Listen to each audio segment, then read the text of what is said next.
students, we are into analysis of transactions and we are doing the modern approach.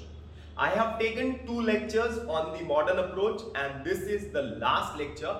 Now this is the last lecture only to explain your problem number 2.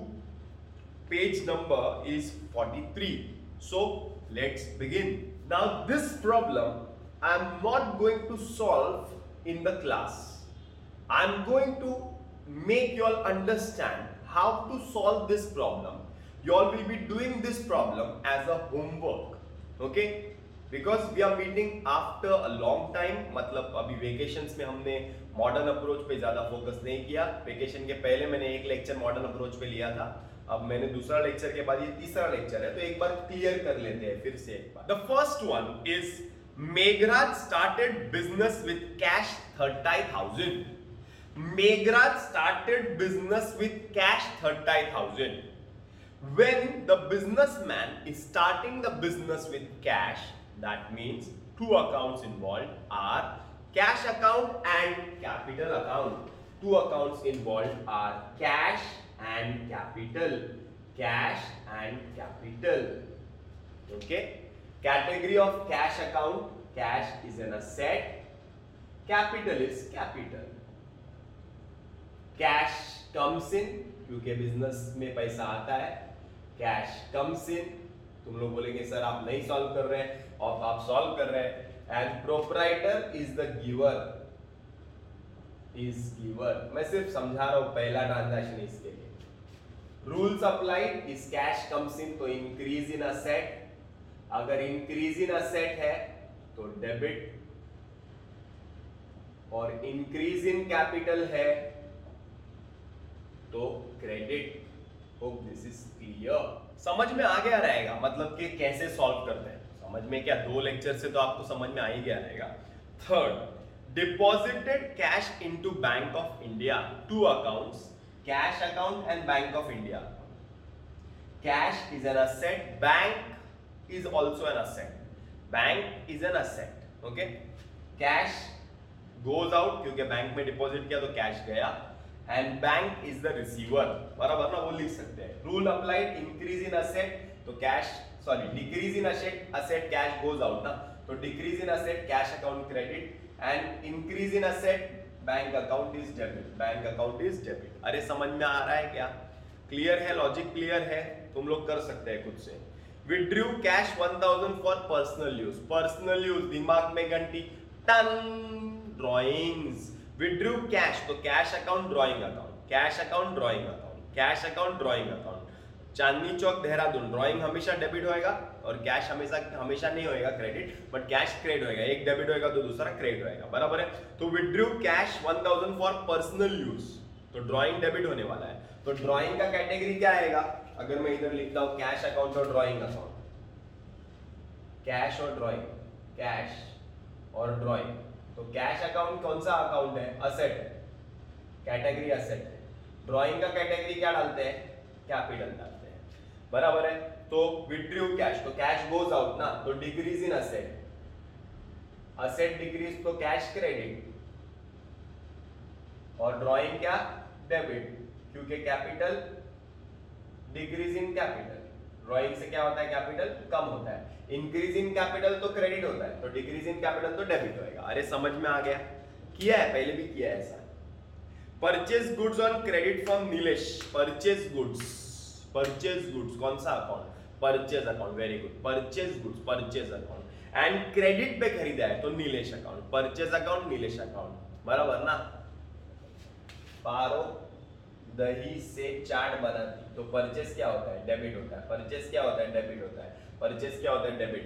तो purchase debit होएगा तो नीलेश क्या होएगा? Credit होएगा. Purchase is an expense तो increase in expense debit और नीलेश क्या है? लाइबिलिटी है.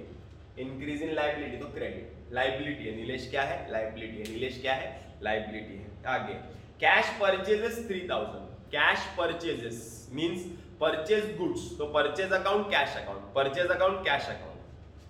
पारो दही से चाट बनाती. परचेज डेबिट ही होने वाला है. एक्सपेंस है ना. इंक्रीज इन एक्सपेंस डेबिट और cash goes out. Cash goes out तो decrease in asset credit. Decrease in asset credit. Purchase debit cash credit. Paid wages, paid what you pay, paid what you pay, cash, paid what you pay, cash. Second account is wages account, second account is wages account. अरे बराबर है, cash account और wages account, cash account और wages account, cash account और wages account, बराबर. तो wages is an expense, expense increase, debit, wages debit. Cash goes out, decrease in asset, तो cash credit कर सकते हैं. Purchase a chair, purchase a chair, तो purchase account आएगा कि चेयर अकाउंट आएगा? चेयर अकाउंट आएगा. वेरी गुड, चेयर अकाउंट आएगा, चेयर अकाउंट आएगा. चेयर परचेज किया, पैसा दिया ना, हाँ पैसा दिया, तो कैश में पैसा दिया, तो cash account. Chair account, cash account. Chair asset, cash भी असेट है. इंक्रीज इन असेट तो chair account debit, decrease in asset तो कैश अकाउंट क्रेडिट. आगे चलते हैं. Sold goods to Mohan, sold goods, sold goods कौन सा अकाउंट? सोल्ड गुड्स कौन सा account? Sales account. Sold goods कौन सा account? Sales account. Sold goods कौन सा account? Sales account. Credit Mohan है ना, तो Mohan account. Sales account Mohan account, sales account Mohan account, sales account Mohan account, sales account Mohan account, sales account Mohan account, sales account Mohan account. Paro दही से चाट बनाते तो सेल्स क्रेडिट होने वाला है. Sales is an income, increase in income credit. Sales is an income, increase in income credit. Sales credit होने वाला है. और मोहन क्या है? Mohan is an asset. Mohan क्या है? Mohan is an asset. Increase in asset debit, increase in asset debit, increase in asset debit. Okay. Withdrew cash for office use 3000. Cash, cash, cash. Withdrew cash for office use 3000. Withdrew cash for office use 3000. Withdrew cash for office use 3000. बराबर है? Okay. Now the question which is given here, it is withdrew cash for office use. But office use के लिए cash निकाला, but कहाँ से निकाला नहीं गया है? बिजनेस से ही निकाला, लेकिन बिजनेस के बैंक अकाउंट से निकाला. बिजनेस से ही निकाला तो बिजनेस के बैंक अकाउंट से निकाला. वहां पे लिख दो withdrew cash for office use from bank.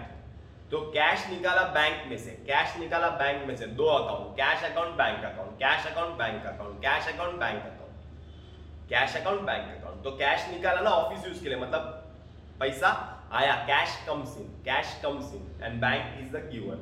Cash comes in, cash comes इन, मतलब असेट बढ़ गया. Increase in asset, cash account debit, and decrease in asset, bank account credit. आगे चलते हैं. सोल्ड ओल्ड फर्नीचर, फर्नीचर बेचा, फर्नीचर बेचा, furniture बेचा. Furniture account, cash account, furniture account, cash account. Furniture asset, cash asset, furniture asset, cash asset, furniture asset, cash asset, furniture asset, cash asset, furniture asset, cash asset, furniture asset, cash asset. अरे बराबर है. तो sold old furniture ना, तो furniture बेचा तो asset, asset increase, cash आएगा तो इंक्रीज इन असेट, तो कैश अकाउंट डेबिट. फर्नीचर गया, फर्नीचर डिक्रीज इन असेट, तो फर्नीचर अकाउंट क्रेडिट. अरे बराबर है. सोल्ड फर्नीचर करके दिखाओगे. Sold furniture, cash furniture, furniture, cash is an asset, furniture is an asset. तो कैश में फर्नीचर को बेचा, फर्नीचर गया तो डिक्रीज इन असेट, और पैसा आया इंक्रीज इन असेट रूल. तो cash account debit, furniture account credit. Hope you understand. Easy था, कर सकते हैं, मेरे हिसाब से कोई प्रॉब्लम नहीं है. मैं सिर्फ आज का लेक्चर इसके लिए वेस्ट कर रहा हूं क्योंकि आगे जब हम जाएंगे, नेक्स्ट टॉपिक जब मैं स्टार्ट करूंगा, थर्ड टॉपिक, तो ये इजी लगेगा तुम लोगों को. आगे चलते हैं. Next, received dividend, received what you receive, received what you receive, received what you receive. Cash, cash is an asset, cash comes in, मतलब असेट, इंक्रीज इन असेट, तो कैश डेबिट. तो दूसरा अकाउंट क्या है? डिविडेंड मिला ना, तो dividend credit. अब तुम लोग बोलेंगे sir what is the meaning of dividend? Dividend मतलब व्हेन यू परचेज शेयर, जब हम लोग शेयर मार्केट में बिजनेस करते हैं, शेयर मार्केट में शेयर्स खरीदते हैं, तो शेयर पे हमको क्या इनकम मिलता है, क्या प्रॉफिट मिलता है? The profit, the income which is earn on the shares is called as dividend income, is called as the dividend income. तो received cash comes in, received cash comes in, received cash comes in, received cash comes in. So increase in asset, cash account debit, and dividend is an income, so dividend, increase in income, so dividend account credit. Paid printing bill, paid for printing bill book, printing bill, paid what you pay, paid what you pay, paid what you pay, paid what you pay, cash. So cash is an asset, cash goes out, decrease in asset, so cash credit. Printing book bill है ना, तो printing bill debit, printing bill is an expense, increase in expense, तो debit. अरे समझ में आ गया. Clear है? मतलब ये हो गया कि मॉडर्न अप्रोच हमारा खत्म हो गया 3 लेक्चर में। फर्स्ट लेक्चर इंट्रोडक्शन दिया, सेकंड लेक्चर में ट्रांजैक्शन कराया 4, आज के लेक्चर में ये पूरा प्रॉब्लम डिस्कस किया, पूरा प्रॉब्लम होमवर्क तुमको करना है। Okay, Shahid Neyman signing off.